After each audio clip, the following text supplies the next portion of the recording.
is Guardian Radio 96.9 FM. Fresh news, smart talk, all day. The views and opinions of the hosts and guests are their own and do not necessarily reflect the position of the management and staff of Guardian Network.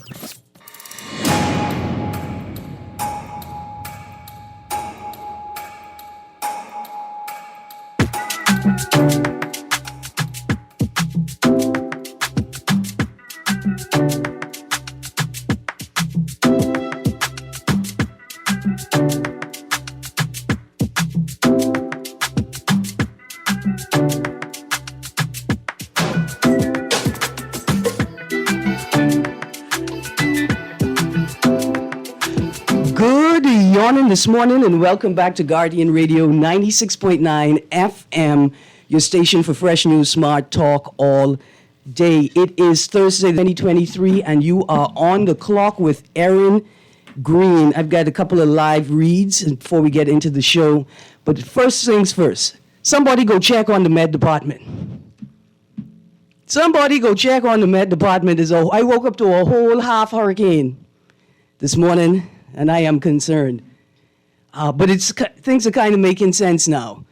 If you don't pay attention to the weather, but you pay attention to other things like the mailboat schedule, then you know something is up with the weather. Because the mailboats ain't running like they usually run. The weather is affecting everything. And in particular, family islands feel the brunt of it because they rely on marine transportation to get everything that they need from outside of their communities. And so we say to those people, we stuck in the capital too. Don't watch nothing. When it rains and the water rises above the road, it's a crisis for us too. It ain't the same type of crisis, but we with y'all. Anyway, good morning. A quick live read from the Sand Dollar Adoption Unit at the Central Bank. The holiday season is approaching, and there's no better time than the present to start sprucing up your home. AID has everything you need and more. Plus, they now proudly accept Sand Dollar, the digital Bahamian dollar. When you pay in Sand Dollar anywhere over the next few weeks, I encourage you to hold on to your receipt because the Sand Dollar Adoption Unit at the Central Bank has some exciting rebate promotions coming soon. The offer AID Wolf Road and Marathon locations only are accepting Sand Dollar at this time, but they encourage you to come out and spend safely with the Sand Dollar. Again, our ticket giveaway is beginning in the next couple of weeks. I'm hoping we can begin as soon as next week, and we will be on the road. Another quick live read. Joining us in studio today, we have representatives from the Immortals Junkanoo Group. I just want to remind you all, I will be presenting them with the donation that I promised today, because I want to encourage them to build their capacity so they could beat the greatest Junkanoo group in the history of Junkanoo white people in the whole world, the Spirit. We're coming back soon. Maybe not this year, maybe not next year, but you close your eyes and we'll be there. All right, one more quick live read. The Rotary Club of East Nassau Boat Cruise ticket giveaway is complete. My 3 winners can come and pick up their tickets. Time from the Guardian reception. Guardian is open 9 to 5. Please come and get your ticket. You can contact me. I've contacted you. You can contact me if you have any complications. Good morning. It is Thursday, the 2nd of November. That means it's a Culture Thursday. I have Mr. Newry joining me this morning because he's really a Junkanoo historian, culturalist. Okay, let's go with that. Culturalist? Yes, because the CA Newry persons get vexed at people who show up to the wrong show. But he's a good, decent man, right? But I'm excited to have the Immortal Junkanoo Group. I've seen them like on the inaugural one where they just rush for free. Yeah. I saw that. Yeah. So, and they have great costuming. The people who's built for them, I'm very impressed. So it's interesting to entertain a B group. Mm-hmm. Immortals a B group? Because they look like an A group. They do look like an A group. I even catch feelings when you say people build for them. Yeah, no. Look, they have professional builders there. I may not be a authentic Junkanoo, but I have authentic Junkanoo feelings. You're a scrap group. The greatest scrap group in the history of the world, except for the pigs and the Methuselahs, sir. Yeah. Get it right. Yeah, still scrap group though. Still the This real junk. still the third best, man. We still the third best. Third best. Once you Yeah. know. Once We you know. better- Culture, because we remember we had representative from the Ministry of Culture the other day. Yeah. Right? And I thought it would be good, ample time to bring in the Immortal Junction Group and basically immerse both subjects into one. Right. Right? And since we're throwing up some ideas around tourism, right, it's great to have them here to bounce ideas off of. Okay. Yeah. Yeah. But we'll have them join in maybe at a later part of the show. But I want us to get through some culture first. Yeah. Just so I could critique them and then I could bring in Junction, if I may. I just want to. Yeah, no. Okay, that's I good. for that. Okay. So the last conversation we had a representative of Ministry of Culture or the Department of Culture. The division of culture. So I like when you correct me and make me use the right words, because I was arguing whether we had a Ministry of Culture in general, and I was surprised that they had representatives to come, because I always thought that there's like only 3 or 4 of them in this division. And we found that they're an active division. They have all kind of things going along, right, moving forward. But I wanted to know, what is the great divide between what Bahamians want the Division of Culture to do and what the Division of Culture is doing? So I want to have a discussion on what should we be demanding of the Division of Culture, what they should be doing. Are we asking for too much? Why are we always picking on Ministry of Tourism instead of Department of Culture? But see, I see the difference there. One is a ministry and one is a division. You ain't see me getting my pen to scorch out tourism for? Yeah. For even I have centered tourism See, you in the culture how does discussion. tourism get in our culture? Because every night I pray that in the morning we'll wake up and somebody accidentally put tourism budget in the Ministry of Youth, Sports and Culture budget. That's just my personal prayer, right? And when we tend to have this discussion, Freddie Munnings tends to call. Yeah. He tends to call and he tends to rant. And I invited him, but he's busy and he's coming back. He said he's coming. We made a commitment. And he tends to call and rant and rave about, for my word, the betrayal of government for the culturalists. Those people who do and live Bahamian culture, and saying that government needs to do more. Government needs to be committed. And this is where I want the discussion start. The obligation and duties and role of government versus the obligation and duty and roles of the Bahamian people. I say the Bahamian people is lacking and not necessarily the government. And if the Bahamian people are doing what they're supposed to do, which is living and enjoying culture, the government will then follow suit. I'll eat my tart now.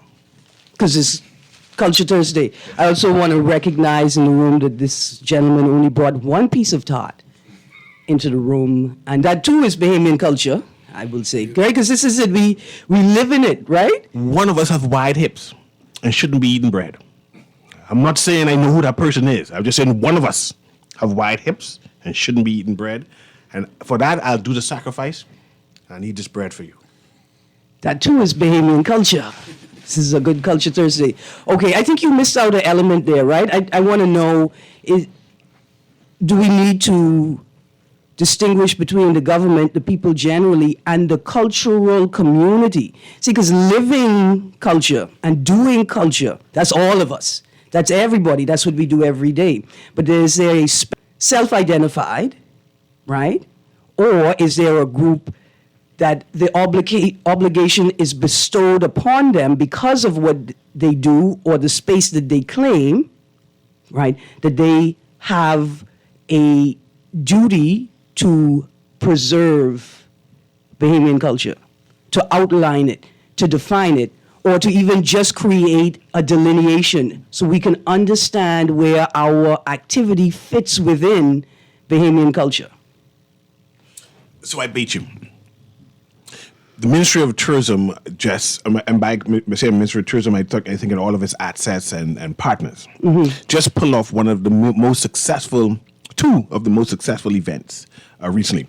The Ministry of Tourism did that International Cultural and Food Fest. That was not a Ministry of Cultural activity. I beat you again. Allow me to beat you. That was not Ministry of Department of Culture, Division of Culture. That was Ministry of Tourism driven. The Bahama put on a international festival about chefs and arts, right? Again, a partner of Ministry of Tourism. The Atlantis just pull off and the plan to pull off a what do you call it, a music fest again, right? And then they have the wine and cheese festival by what do people remember by the retreat? International Wine Food Festival, but it's by the retreat. Wine and Art at the National Festival, right? Trust. These are Ministry of Tourism driven events. Is Wine and Art Ministry of Tourism? Ministry of Tourism driven events. So my question is, what the hell is Ministry of Culture doing?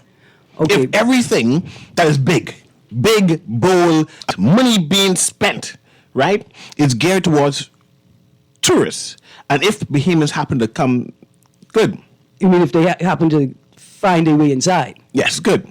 Because I couldn't afford that big event, that international event out west. If I don't know where the parking is, I can't come. I could be like, if you don't say where the parking is, that means I can't afford to come. There ain't no free parking. Ain't no public parking. I can't pay for the ticket and for the food and the wine, and I got to pay for parking too? I can't afford to participate in Bahamian culture. But you didn't announce or explain to me or give me an example of a Ministry of Culture-driven successful. So let's talk about it. Yeah. Food Fest is not, which is now the International Cultural Wine and Food and Wine Festival, right? Mm-hmm. That's not driven by tourism, right? You sure? Yeah, that it is driven, I think, by Ministry of Foreign Affairs. It's a cultural event, and I think there's maybe a UNESCO element. But you notice all the countries that are there, right?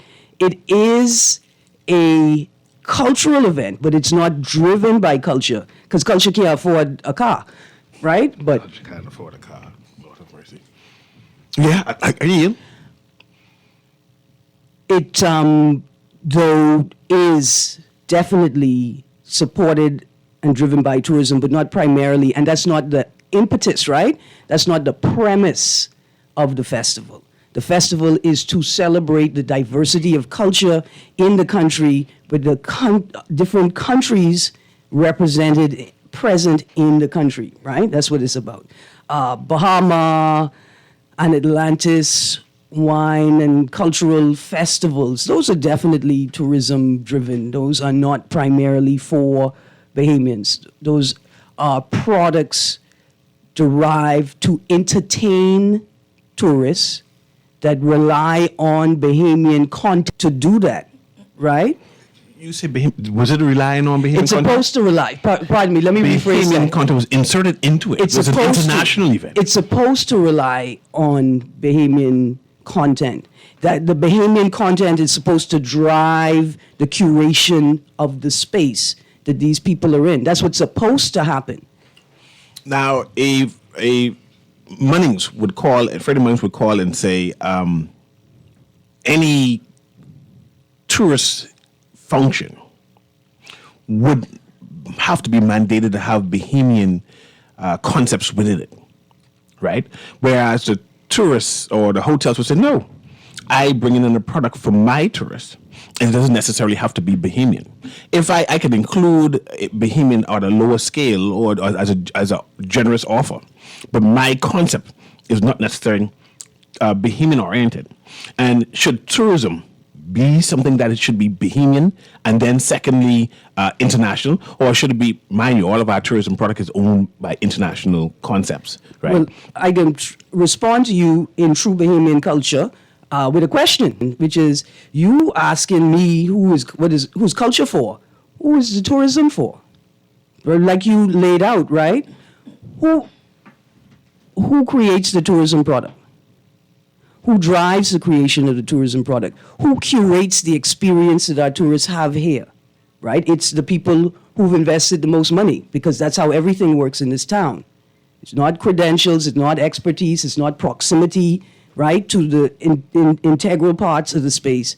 It's who has the most money. Who has the most money gets to make the decision. They don't have to be making cents once they're making dollars, right? And so the question is, who is tourism for? Is tourism for us, or is tourism for the people who have invested in tourism mechanisms. I'm hoping that's a rhetorical question that doesn't need me to respond. Because the answer is tourism is for us. No, because I consider tourists is for the tourists. Yeah, I'm glad you thought it was a rhetorical question, so now we could get into it. Tourism is for us. No, culture is for us. No. But tourism is for them. No, tourism is for us. But how can you tell people who own tourism that tourism is for an audience that they're not targeting? So pause. Tourism is when foreigners come to and immerse themselves in that foreign culture. No, that's not Who true. is tourism then for? Tourism is for us. Tourism is for foreigners who come here to go into the gated community, which is AKA the big hotels, right? Where they have a closed community and they sell what it is that they are selling, not necessarily Bahamian products. I don't go to Atlantis to come to Nassau. But they're not like an embassy. See, an embassy erects its flag, and once it's I don't go to the point to once come it's to Nassau. once it's officially formalized, it becomes a foreign territory. See, it's not an embassy. It doesn't have that designation. If it were an embassy and you tell me they come to a gated community and they come to experience whatever the foreigners who are from the places they from tell them is the Bahamas, right? No. Tourism is for us. It is for us to benefit from. It is for us to design. It is for us to fill with content. It is for us to create the experience for them. See, you sounding... So you're suggesting that we can dictate to the big hotels and say that you need more Bahamian concepts in your tourism product? The way that you said it sounds kind of haughty, but what I'm going to tell you is the Constitution suggests that it is our government that will define how everything happens in this town after receiving our input on it. Yes, we can dictate to the hotel. We dictate to them, and we pretend to dictate to them and tell them what the labor laws are, and this is what you're supposed to do for employees, right? We dictate to them and tell them this is what the electricity rate is, and this is what you have to pay. I don't understand why at the point of content creation, curating the product, then we have nothing to do with it. Now, there is a model where that exists, and it's called plantation model tourism, where a foreigner curates their idea of paradise and then tells us, fix it up like that, because we know these people. But that's not what tourism is. Tourism is not primarily an economic venture. Tourism is when foreigners come to your country to immerse themselves in your country's culture.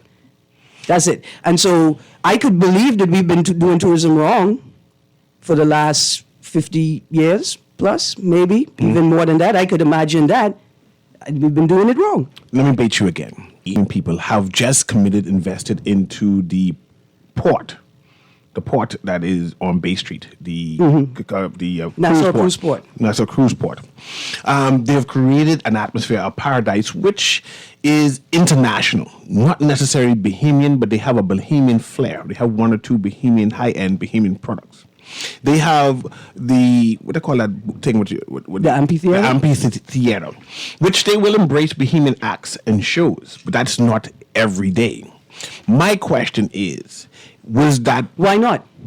Yeah, I'm going to get to that. Okay. My question is the amphitheater and the cruise port created for the tourists, or was it created for Bahamians and where tourists could come and experience what it is that is Bahamian? Okay, so stick a pin right there. Let's take the amphitheater, because I have a couple stories and questions around that, right? The amphitheater is 3,500 seats, 3,500 seats, right? It's a lot of space. So the question is, how does the amphitheater then become economically viable, right? How are you going to fill those 3,500 seats every day, every week, every month? What's your economic target, right? For instance, we got a lot of international big stars coming in, and I wonder how are promoters affording that, right? Because the question is, are there enough people in the Bahamas to fill out a typical stadium to meet their price point, the star's price point, and then the promoter's price point? It's not just the star they have to pay for, the travel, the riders, it's everything, right? So, two questions. What types of stars do you need to bring in to fill a 3,500 seat amphitheater to make it economically viable? What types of stars will attract that many people? Right? That's the first thing. And what price point do you have to put on the ticket to make any event there viable? That amphitheater can't be viable just entertaining Bahamians and just featuring Bahamian artists. No. It can't be. So it must be designed to engage international artists. It has to be. It can't be purely for Bahamians. I put that on the side. That doesn't mean Bahamians can't perform there every day. Let's just throw that on the table. You have an amphitheater at the cruise port. To suggest to me that Bahamians will not be performing there every day, we'll shut the amphitheater down. For what is it for? What do you mean shut down the amphitheater? What is it for? You can't. It's for the international guests we're invited in. But the amphitheater then will be sitting empty for how many days out of the week? For how many days out of the month? National Stadium. It was empty most of the time because it's not for the regular Bahamians to go on the track. It's for when we host international relays. Because we can run around the track when it's falling down. Because we've been doing that for a while. But now that we have the international relays, we got to fix that up. Who is the amphitheater for? That's what I started off with. We can fill it with Bahamians every day. Because they can't fill it with tourists every day because they don't have enough international stars to fill it with tourists every day. They have to use Bahamian programming to put people in those seats. We cannot have the cruise to have it open up for when the cruise ships are in, so it can stay newish. But the idea that you want to have the cruise port open up every day to have Bahamians come inside there and dingy it up, it's a problem for me. That means you don't understand tourism. No, it means that I understand the plantation model very well, sir. That works for us, though. No, it works for some of us. Okay. It does not work for all of us. And if it does not work for all of us, then it does not work at all. So you would want to have a Bahamian doing things in the amphitheater. Now listen, I space. realize we got to go to the. I realize you put on your headphones. No, I got them on the headphones. Okay, I got you. What time is it now? We're going to a break. When we come back from the break, we can come back to you as soon as we come back. And remember what you just asked me. Yes. Who is this amphitheater for? No, before right. You can't be abusing it. That's my turn. There you go. Can't be abusing that part right there. Remember that. We're going to a break. When we come back from the break, we get back into this conversation of who is tourism for and who is culture for. And then we could go in junk new. Who junk new for? Because I think junk new for foreigners. And we need to appreciate that, what the junk news for, and that's how you get sponsor. And if you don't have a sponsor, that means you're not entertaining foreigners. Well, look at this. We have to go to a break. I'm going to catch my breath, and we will be right back, Bahamas. You're on the clock with Erin Greene and Mr. C.A. Nuri. Boy, why you look so mashed up like clothes at the washer? No, boy, just a hard day, boy. Hard day? What happened? The breakfast lady ran out of tuna and Gretzy. We need to start joking with everything, you know. This serious, boy. This real serious, boy. Boy, what's serious? Tell me. All right, well, today, boss gave this boy one big contract. And nobody else get a chance and nobody say nothing. Boy, you know that ain't right. You know government contracts ain't supposed to go that way. Yeah, but nobody saying nothing. Boss man just tell people to sign the papers. Then he send me to meet this boy downtown and collect this envelope. You need to become a whistleblower. You know I's a real man, but I never blow no whistle. I be drunk all my life and junk, you know. No way. A whistleblower is someone who tells people what they see when they see something wrong happening at work. But I ain't no whistleblower and I ain't no snitch. I still white there, you know. Boy, ain't nobody can know it's you. All you gotta do is call Crime Stoppers, or you could text them from inside the Crack Crime Bahamas app. They don't ask about you, and your call goes straight through to Miami, so nobody know you is. And if you text, your message get mixed up like Kong salad. Call 328-8477 from Nassau or 242-300-8477 from the Family Islands. Join Bishop Henry Fernandez, Shirley Caesar, and Jonathan Nelson for the Becoming My Best Self Conference on November 2nd to the 4th at the Baha Mar Hotel. You do not want to miss these 3 days of anointed music, worship, and the Word. Get your tickets now. For one price, you can worship with Shirley Caesar and Jonathan Nelson and participate in every session for the entire weekend. Register now at henryfernandez.org or purchase your tickets at Suntime Marathon Mall, the Galleria entrance. Contact 242-601-2012 for more info. Seats are limited. It's time to level up at the Becoming Your Best Self Conference. Meet us there.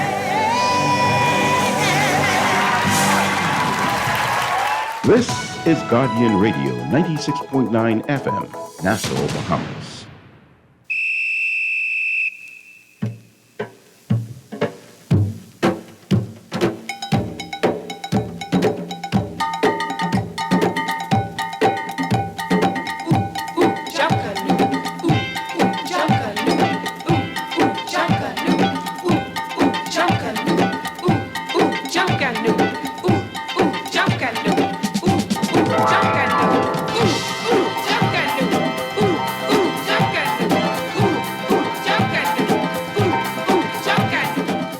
And welcome back to On the Clock with Erin Greene. This is C.A. Nuri, and me and Erin is route that tourism have all the money, and I believe that tourism don't like Bahamian culture. If tourism liked Bahamian culture, they would have given culturalists more money. We know who have the money. We know that, what group we had here? The people who sing, the National Youth Choir. Yeah, the National Youth Choir claim that they can have a, what they call a group, a choir. Yeah. To be downtown in the amphitheater, Pompey Square, Rawson Square, to sing the every day. amphitheater. Yeah. Every day they said they have about 10 to 15 people who could be there full time, Monday through Friday, Monday to Sunday, every day. That ain't happen. That ain't happening because tourism ain't interested. All right. When it comes to we're talking more ideas, because I got ideas, right? But I'm just saying that there's a reason why Bahamian culture is not a part of mainstream tourism. Right, because And Bahamian culture is not a part of mainstream tourism because tourism don't want it to be a part. well, I'm about to say the same thing. We have to argue because you're trying to say the same thing I say now. Go ahead, forgive me. Because it's apparent that those who have control of tourism don't see the value of Bahamian culture in the tourism product. That's it. They don't see the value of it. Those that are local major stakeholders, right? I'm not talking about the culturalists. I'm talking about the decision makers. This is a particular instance where you need to have people deeply involved in culture doing the culture work in tourism. There's a lack of empathy. There's a lack of connection. And I'll go as far as to say that we have some people in positions who probably don't want to be Bahamians. They probably have not articulated it. They probably want to be something other than who we are. And that's why they can't sell who we are. We have a call, Erin. Now, you may have to turn up your mic for me. Turn it up. No, I don't know how to operate this. You have to get up and do that for me. Tell them good morning. Good morning, caller. I'm sorry. Yes, good morning. I can hear you now. Yeah, earlier, before the commercial break, you made it sound like they have the new, where they revamped the Dark Hotel. That's like, you can't go in the front room where your mother have all the good chinas. Yep. Sorry, yes, that's it right there. That's it right there. You're not allowed to go in the living room. Only when big people come over, you can come over in the front room. Because you live here, but you don't really live here, right? You live in the house, but you know better to go in that living room. Because you live here, but you don't have rights to be here, technically. I mean, I like the analogy that you drew, right? Because everybody can reimagine those conversations in their head right now. Thank you very much, caller. And I had the caller now, and I understand his critique. And turn down that thing again. You need to show me how to work this. No, wrong one. Wrong. That one? That was good. Good. I hear the critique of the caller, right? But my critique is more conceptual based, right? I need to understand why Bahamian culture isn't immersed into our tourism product. I conclude that it's not immersed into our tourism product because culture, the Department of Culture, the Division of Culture, is not a ministry, right? And it takes a ministry to drive Bahamian culture. And I argue that culture is not a ministry because it's not perceived as important. Certainly, if it's not perceived, see, this is it. If it's not perceived as important enough for us, been on a plantation, I get that. But how do you not see it as central and integral to the tourism product when tourism is inviting people to your country to immerse themselves in your culture and do what you do? Right? Like that's it. We don't value culture because we don't want to be who we are. Erin, we have guests who will be speaking on the second part of the show, right? Yeah. But I want to join them in right now because I want to bait someone, right? So, what's your name is, ma'am? You can pull the mic a little closer. You have to speak. Una Curtis is part of the Immortal Junction Group, and I'm going to bait her because I have one of my friends here part of the group too, right? Yeah. Does the Model Junkanoo Group have a sponsor? A major sponsor? Yeah, major sponsor. No, we don't. That's because you're in catering to tourists. Once you start catering to tourists and to foreigners, you get a sponsor. One of the big hotels, we have that big hotel we're on West Bay Street. We don't have no parking for staff. What that hotel is, we don't have the parking for staff. Right by Goodman's Bay. We don't have any parking for staff. They could be your major sponsor if you start catering to tourists. So I just want to say that out loud. But going back to you, Erin. I'm so glad you used that example. But they don't have no parking for staff? Yeah. Because I saw that letter and they don't even care where the staff park. But they can park at don't get me get vexed. No, they're not going to park at Goodman's Bay. They can park at Goodman's Bay. No, because Goodman's Bay is a public beach. It's a public area for Bahamians to enjoy the beach. We're going to be allowed to park there. We're not going to be frustrated in parking because 1,000 staff members have no place to park by the employees. By the employers. No. That's not going to happen. That's not going to happen. But this is a part of it, right? Who thinks Junkanoo is so important that you have to invest in it? Who's investing in it? Who's investing in it? Right. And why are they investing in it? See, I don't have a problem with tourism supporting culture. Does tourism sponsor Junkanoo? Because tourism has a lot of money. So culture, the vision, the small group that helps. I did Junkanoo. I did a whole series of Junkanoo discussions about a year and a half ago. Of course, I have none of those notes with me.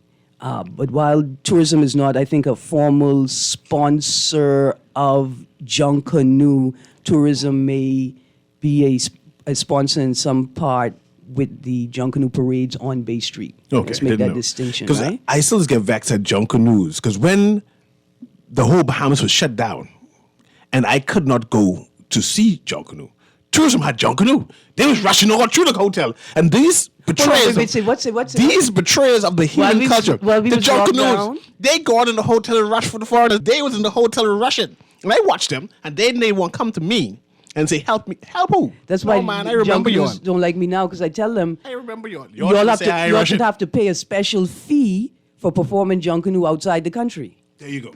In fact, there should be you have to get written permission 14 days in advance. Yes. So everybody on the convention floor could see expose what who is asking treasure for to us. permission. But there should be a fee, and let's just throw that out there. Should there be a fee for performing Junkanoo outside of the country? Like how China's charged to have their pandas out. They own the pandas. No one in the world can own a panda. Right. We need to own Junkanoo. You, a Junkanoo group, cannot take our culture out and expose it to other people without us. Without saying, yes, you apply and you pay your permit and now you can go. And now you can't take no scrap group of 4 or 12 people to see you rushing. It got to be a contingent of 50. And these 50 need help be certified. Maybe not 50. Why not 50? A contingent of 25. That does be flat. But anyway, this is the time I want someone to introduce the Models Junkanoo Group. So we continue our conversation, but so the other people know. Just say this. I'm sure I saw a Junkanoo performance. There's a show on TLC where the 4 women have their weddings, and the other 3 go and judge the wedding, right? Yeah. And there was a Bahamian on it, and they had Junkanoo. Was it flat? No, it was great. How much they had? 25 people? It hurt me. They had between 25 and 50 people. 50 people? It was a proper showing. Hold on. First of all, it's a proper showing. Junkanoos do it properly. We're not questioning the quality of the work that's being performed outside of the Bahamas. What we're saying is it's so good that it should be limited to the Bahamas. You have to come to the Bahamas to experience Junkanoo. That's why I think about exporting conch. You shouldn't be able to export I conch. with you as well. You come to the Bahamas to eat conch. Yeah. You can't get it anywhere else but the Bahamas. Block the borders. You can't fish for it. Anyway, that's just me. But I just want to, because we have a special section for you for the next part of the show. But I wanted the listening audience to know that you're here. So I want someone to give the history of the Models Junkanoo, who's the leader of the Models Junkanoo group, what is the Models Junkanoo, and then baiting someone, right? I want to know why y'all don't have a title sponsor. And what is it that you can do general, you don't got to be specific, just so the listening audience know that you're here, that you thrive, and where you are, how to join, stuff like that. Good evening. Sorry, Jesus. Good morning. This morning still. Everything is Junkanoo Shack. They in Junkanoo mode. It's nighttime. Yes. Forgive me, Bahamas. So, good morning. My name is Una Curtis. I am a committee member for the Models Junkanoo organization situated in the beautiful community of Yellow Elder. I'm also the director of choreography. Our wonderful organization is led by Jermaine Williams. He is a legend builder, and I must say we have a great team of persons who have grown up, been around, took part, and is the gatekeeper of our beloved culture in Junkanoo. From your builder, from the banner, all the way to the last drummer, we have great leaders. Along with me here is our brass leader, Tyrone Hanna, our most precious gem, our Grand Marshal, Mr. Charles Cox, and our bass, or I would say backline leader, Ronaldo Roxbury. So it is a pleasure to be here with you guys. This conversation, oh wow. I mean, I haven't heard, sorry, Erin, I haven't heard a Junkanoo group so far that has so many Bahamian names. I mean, all these traditional Bahamian names and Acklands. I catch all of these names, by the way. I just wanted to celebrate that. The Cox, the Hannah, the Roxbury, I know them too. So. My family hails from We have so both sides. another immortal in studio with us this morning. Who that is? Kermit? Our producer, Kermit Ramming, is also a member of the Immortals. He's in the background. He's Bill Costume Man. You sure he in charge of the rhythm? I don't know, but go ahead. See, I wanted to embrace the Immortal Junkanoo group because I know they're doing some things that they're community oriented, right? Into this cultural conversation. Yeah. How important is Junkanoo to a Bahamian culture? Who owns Junkanoo? Right? Is it belongs to the Bahamian people or it belongs to individual Junkanoo groups? I want to add that to the conversation. But go ahead, Erin. Absolutely. I just wanted to say that I know the Immortals to be a developmental group, right? Because the first thing I asked Mr. Ramming was, so you all trying to move up into the A group? Nope. Have no intention. Yeah, not at this time. And tell the people why. Speak directly, Mike. I'm sorry, our focus is community building and youth development. There are a lot of, I wouldn't say lost, but wayward kids down there in the Yellow Elder community. And our number one goal is to bring them in, give them a craft, or teach them the craft, give them a talent, and that talent can take them throughout the world. I know of kids from that area who picked up a trumpet once, picked up a drum once. They're now members, full-fledged members of the Royal Bahamas Police Force. They're members of university bands, and that talent made a way for them. Some of them are out in university now, pursuing other dreams. If not had been for Junkanoo, I don't know where they would be. Yellow Elder, we like to coin it one of those trouble areas, and rightfully so. There are instances where you could say that. But for the most part, with community builders like us coming around, we're trying to make a difference. It's about community building, so we're not concerned about going up in the A category at this time. Our focus is to build Yellow Elder from the ground up. Because I'm always looking for who's going to challenge the A group, right? Like, how do we force the A group to evolve, to focus on its evolution, right? And one way is the threat that other groups will join the A group and sort of push them out. And that's from my perspective. But what I love is that we're not focused on the competition. We're focused on preserving the culture and ensuring that informed, talented, skilled, experienced people who understand fundamental Junkanoo can then move into an A group where they could use that foundational knowledge and experience to evolve Junkanoo from the A group space, right? Like I could see that as very powerful for Junkanoo in and of itself, very important for the parades and that type of performance of Junkanoo. I'm going to ask you all another question. I've seen Junkanoo naturally evolve where more and more people experience Junkanoo primarily at practices, right? Especially the fundraiser practice. Each Junkanoo group has a big event. They invite people to come and buy drinks and things. I see more and more people focus on that as their primary experience of Junkanoo versus the parades. Do you see that as a natural evolution of Junkanoo? And as a B group space, do you all have that same engagement with your fans? Yes, we do. Yeah. The group practices is what it's called. The group practices allows your everyday person to feel the culture from a musical standpoint. I would go as far as to say, you actually have Bahamians today would say, oh, I don't like Junkanoo, or I don't understand Junkanoo. Coming to a group practice will allow them to get up close and understand what it is to be a Junkanoo, to actually feel the instruments if that person allows them, because when it comes to Junkanoo, your costume, your instruments, that's your baby. You protect that. But it allows you to understand your culture firsthand. It's like walking into a living workshop and getting that raw information. You mentioned instruments, right? I, once upon a time, used to play the trombone. I did it for 6 months, and then I dropped that quick. Once went $400, and I couldn't afford that.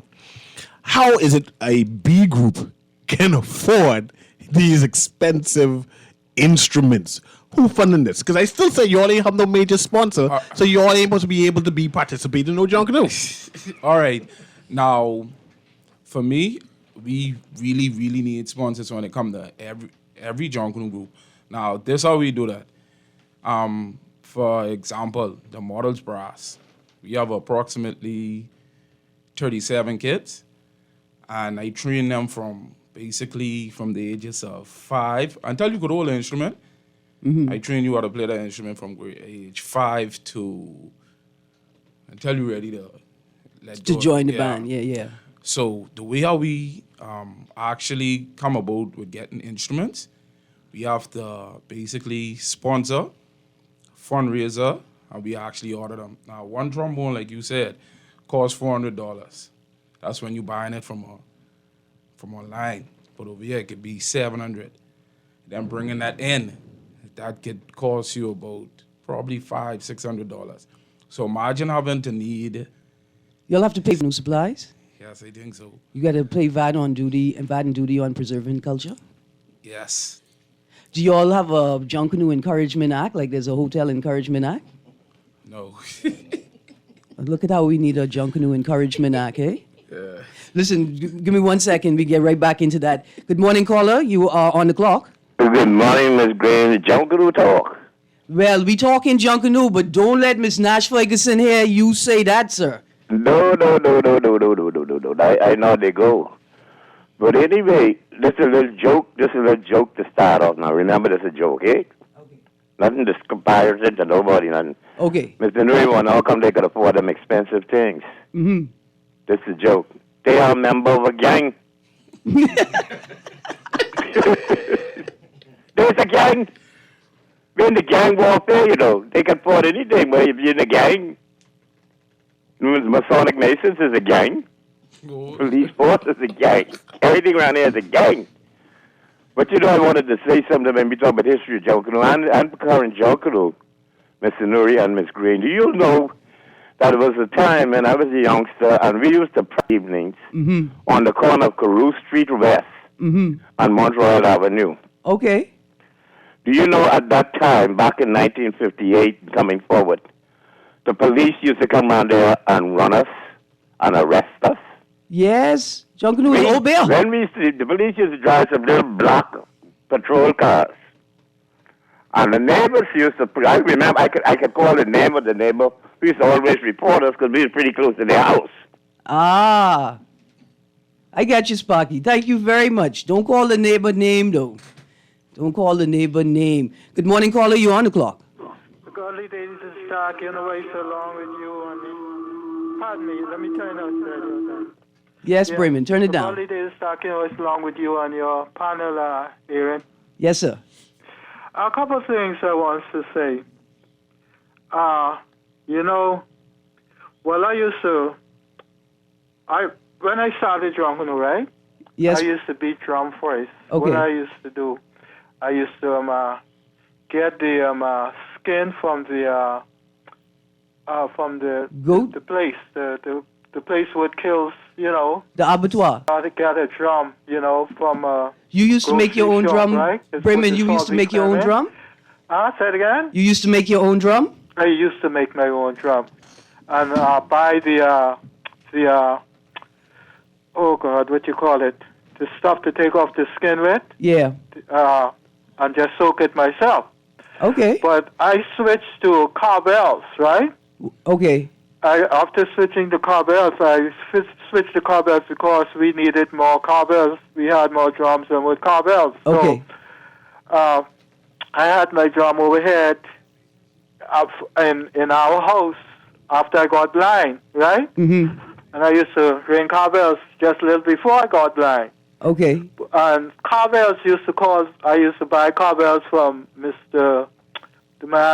What had the gas station on. Don't worry about Bay that Street. part. Tell me how much they used to cost. Well, now the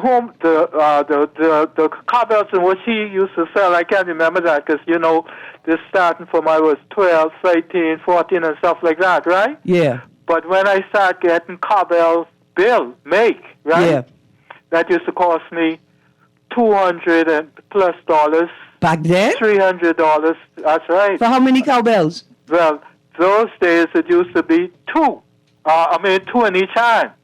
Okay, so you're getting 4 two in each cowbells hand. for $200. And it used to cost me $200 plus $300 plus dollars, $300 like that. If they were to get a hold, then I would have to get another pair. It would cost me like $300. Bremen, right? I got to go. I got to figure out how to raise $1,000 between now and December for the Immortals. Thank you, Bremen, very much. We got another caller on the line and lots more to talk about. And I haven't talked to my Miami Dolphins fan next to me yet. Good morning, caller. You on the clock? Yes, good morning, ma'am. I heard that I was cut out, a phone call dropped. Whatever the case may be, I was telling you one time ago, a corner, and blow a horn and let us the police come in. We used to be running with drums and cowbells and whistles all through people's backyard because nobody really at that time had any fence and gates up. You could just run through people's yard because everybody knew everybody's yard. You could run through them in the night. You know when to jump over and rock and when to duck underneath one tree and watch out for the clothesline and everything. Mm-hmm. That's how good we was as youngsters. Remind you now, we were all little small people now, because we was no 5 feet, 6 feet and things like that. Around 7, 8, 9, 10, 15. You only could be with 4 foot something. Sparky, let me ask you a quick question before I go to my next caller. How much did it cost for you to prepare yourself for a Junkanoo season? Costumes for both. I don't Hold on. remember, I know. Costumes for both parades and instruments. Back then, the group used to have the papers. Remember we just pants and shirt then. We ain't had all these products and things, I got you. We But was mostly pants and shirt and cardboard. roughly how much you spend in a Junkanoo season, Sparky? We got maybe a gallon of kerosene oils to mix with the flower pop to stop the roaches from eating the flower pop when you eat your clothes. Thank you, Sparky. Ain't nobody ever telling me that in Spirit, the greatest scrap group in the history of Junkanoo white people in the whole world. So you mix kerosene with the flower pop to keep the roach from eating it. Okay, you did. Yes. Did you all know that? Yes, I know that. Good stuff. Use glue, man. No, this is old school, man. You don't know about. I know you know about everything, but you don't know about this. Good morning, caller. Good morning, Erin. Morning. How you do? Junkanoo, if you watch some of the James Bond movies, it was very, I don't want to say basic. It was very creative back in the day. Sean Connery actually did some rushing. It was interesting to watch.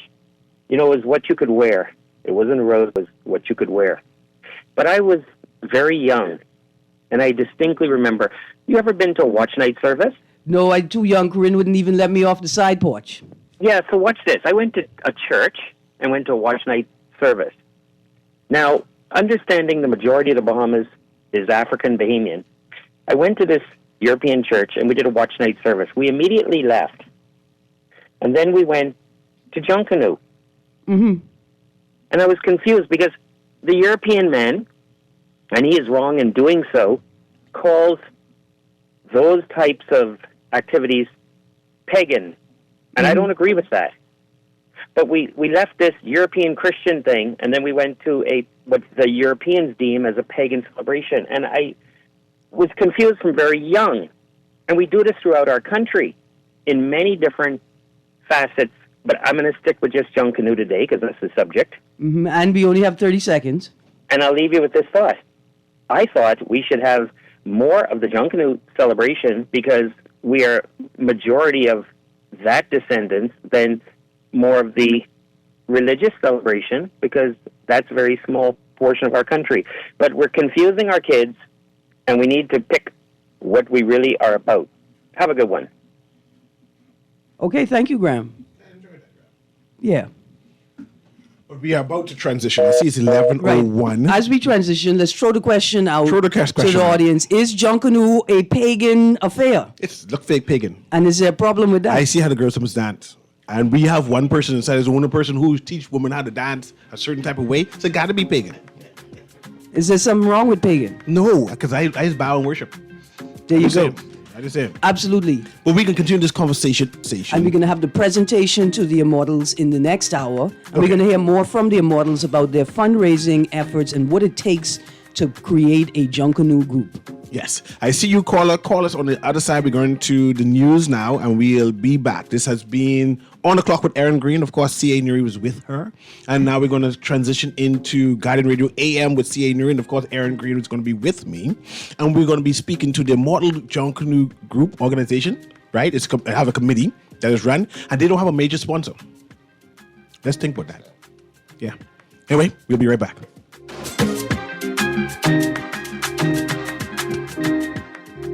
This is Guardian Radio 96.9 FM, Nassau, Bahamas.